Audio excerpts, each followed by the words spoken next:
دا هغه انځور دی چې د انځورګر ژوند یې واخیست، او شاید دا انځور تاسو خورا زیات لیدلی وي.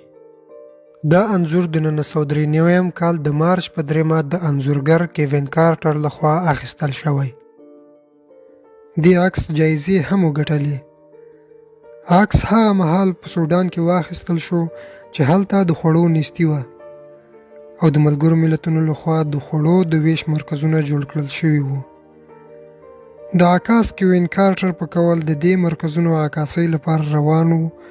لاره کې دا ماشوم ولیدی چې د خوراک مرکز ته یې د تګ هڅه کوله، مګر له لوږې، کمزورۍ او خوارځواکۍ یې دا حال و چې یو قدم یې هم وړاندې نسو اخیستلی. وروسته هلک توان له لاسه ورکړ او پر ځمکه راغورځار سو.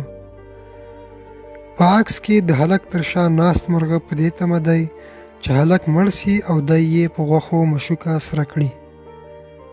بس دې منظر د عکس تاریخ له اوښکو ډک کړ، ځکه کیوین کارټر دا عکس پر نیویارک ټایم وپلوری.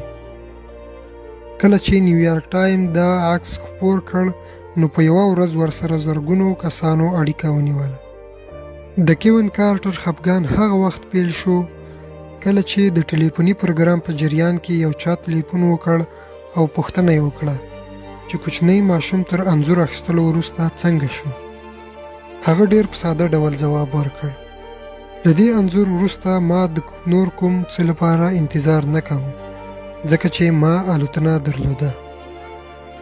بیا زنګ وهونکي وویل هلته یو نه 2 وحشي مرغان وو چې یو یې خوراک ته او بل یې انځور ته په تمه و. دا داسې پوښتنه وه چې ځواب یې له نیویارک ټایم سره هم نه و. خبره دلته نه ختمیږي. د دې صحنې عکاسي کوونکی کیوین کارټر به تر هغه وروسته همیشه خواشینی ښکارېده. د ژور خفګان په ناروغۍ اخته سو چې بالاخره په دې عکس کې موجود دردناک منظر عکاس ځان وژنې ته اړ کړي. کیوین په 33 کلنۍ کې ځان وژنه وکړه. د هغه د ځان وژنې طریقه هم ډیره نادره وه. خپل د کور خواته هغه میدان ته ولاړ چې هلته به یې ماشومتوب کې لوبې کولې. د خپل موټر سلنګسر ته یو پایپ نصب کړ او بیا یې د موټر چلوونکي له هندارې موټر ته دننه کړ او ټولې هندارې او دروازې یې بندې کړې. موټر یې چالان کړ. شیبه کې موټر له دوده ډک شو. په لوګي کې موجود کاربن مونو اکساید د کیوین ژوند واخیست. د ځینو وګړو په باور کیوین د مرګ وجه د هغه د وجدان جوهر و چې شپه او ورځ یې دی خوب ته نه پرېښوده.